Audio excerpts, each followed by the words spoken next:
Hey, how you doing? David Taub here. I hope all's going well, and I hope your guitar and musical journeys are going famously. Today I have two hacks for you, and this is for more of the beginner players or people who haven't been playing that long, and this is really going to help you to make your strumming sound different and interesting. A lot of the questions I get from early on guitar players have to do with their rhythms and their strum patterns. They're always playing the same thing, and it's always sounding the same. And I get so many questions from students saying, hey, what can I do to make my strumming sound different or my rhythm sound a little different, right? And you might only be playing a couple of strum patterns at first, and that's fine, but I'll show you two things that you could do that's going to totally make your strumming sound different, and this will work with any of your strum patterns. And if you like exercises like this, I have more exercises in my ebook. Click on the link in the YouTube description box below and I'll send you a killer free video lesson and ebook. The ebook is packed with more chord charts, more lessons, more exercises. The video lesson is awesome. It's extended play. It's not on YouTube. It's a killer 1-2 combination that will really help you along in your guitar journey. And all you have to do is just click on that link below. I'll send it to you for free. Okay, so for both of these techniques or hacks, I'm going to demonstrate them using the same strum pattern. And this is an easy strum pattern that you probably learned, one of the first ones that you've ever learned. It's down, down, up, up, down. Down, down, up, down. An eighth note pattern. 1 and 2 and 3 and 4 and 2 and 2 and 3 and 4.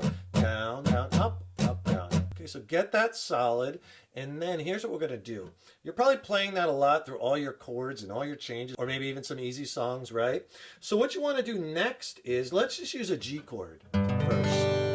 G major chord. So here's the first trick. On that first downstroke, on that first down, what I want you to do is just hit the low E string. Doesn't have to be exact. If you catch a little of the A string, that's okay too. But basically what we're going after is separation. I call this bouncing off the low root note. It'll sound like this. Hear the difference? So for that first down, you're hitting just the low string or the low two strings of the root of whatever chord you're playing. And then your second down, up, down, up. Just continue with the pattern, right? But it gives that nice separation.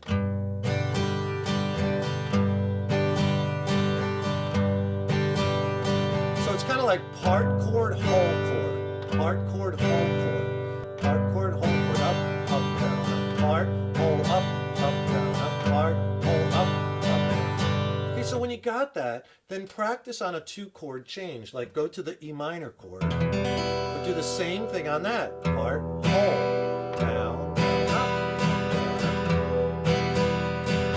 right? And you do them both in time. 2 measures, 2 times through each.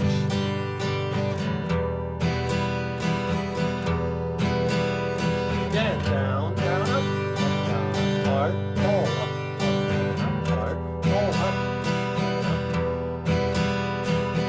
All right, and you can do that with your progressions and your songs, and it really adds another dimension because you have this separation of the pattern. Now to take it to the next step, practice it on 2 more chords, making it a 4-chord change. But let's go to A minor. It's harder now because now you got to hit the A string and not the low E string. And if you hit the A and the D, it's okay, but again, it's down, down, part, whole. And then we'll go to a D chord, so then you have to hit the D string, miss the low E and the A. So this is also working your ability to catch those strings. Right, down, up. I'll do it slow, so the 4-chord change, G, E minor, A minor, D. It'll sound like this with this technique and pattern.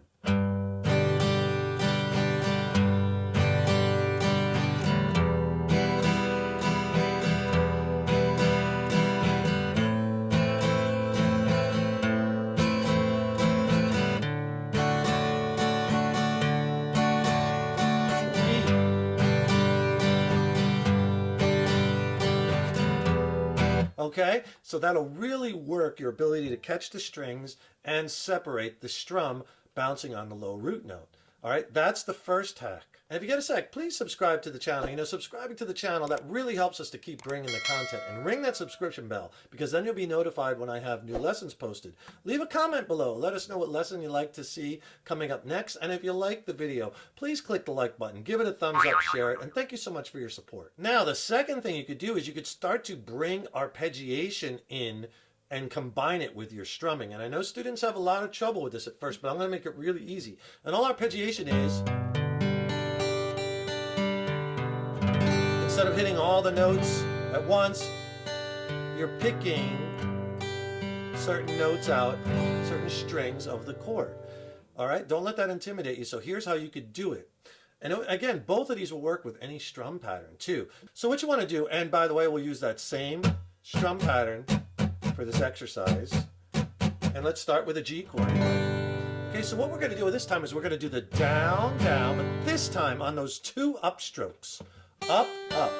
We're going to pick instead of strumming the whole chord. So on the first up, pick the high E string, and on the second up, pick the B string. And there's our two upstrokes. And then you do a down, up, full strum. So again, we're creating separation, but this time with arpeggiation. Now, if you hit on the first up, the high E and the B, it's okay. It doesn't have to be exact, because still it gives you that separation. You're not hitting the whole chord. So high E string, B string. If I do that slow, just staying on the G chord. Down, down, pick up, down, up, down, down, pick up, down, up. High E, B.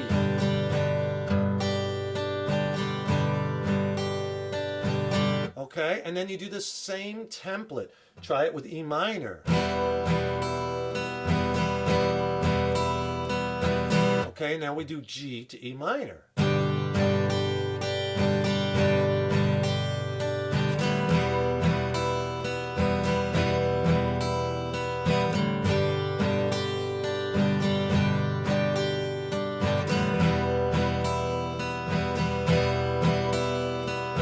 So now let's do it, but with the 4-chord change, like we did before. G, E minor, A minor, to D, with the arpeggiation and strumming combined.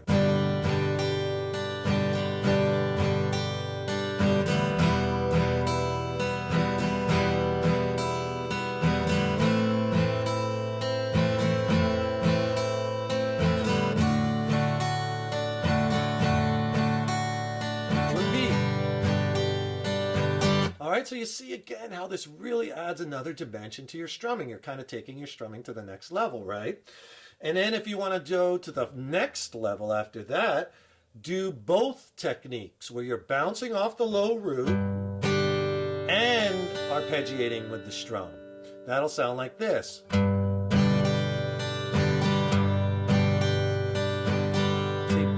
part chord, whole chord, pick up, pick up. You don't have to do it every time. Sometimes you just do the full strum.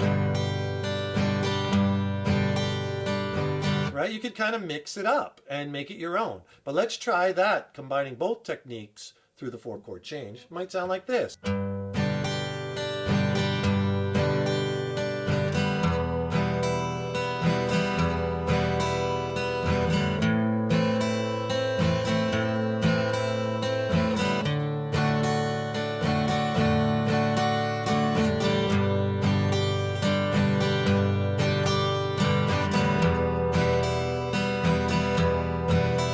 So there I mixed it up. Sometimes I was doing that low root bound, sometimes I was arpeggiating, sometimes I was doing the whole thing, and that's what you want to do. You want to combine these techniques, make them your own, do what sounds best to your ears, but add those interesting different techniques and things that are going to make it sound different, make it more fun for you, the player, and more interesting for the person listening, right? So try them, do them slow at first, follow that template, try it on 1 chord, then a 2-chord change, then a 4-chord change, and then combine the techniques. All right, so there's 2 ways that you could easily make your strumming sound more interesting to the listener and more fun for you to play it, right? Have fun with that. Practice it slow at first, work up the speed. And remember, click on the link below, get my free video lesson and ebook. It'll really help you along in your guitar journey. And don't forget to subscribe to the channel and ring that subscription bell, right? That really helps us to keep bringing the content. Thanks so much for tuning in, and thank you so much for your support over the years and years. So appreciated.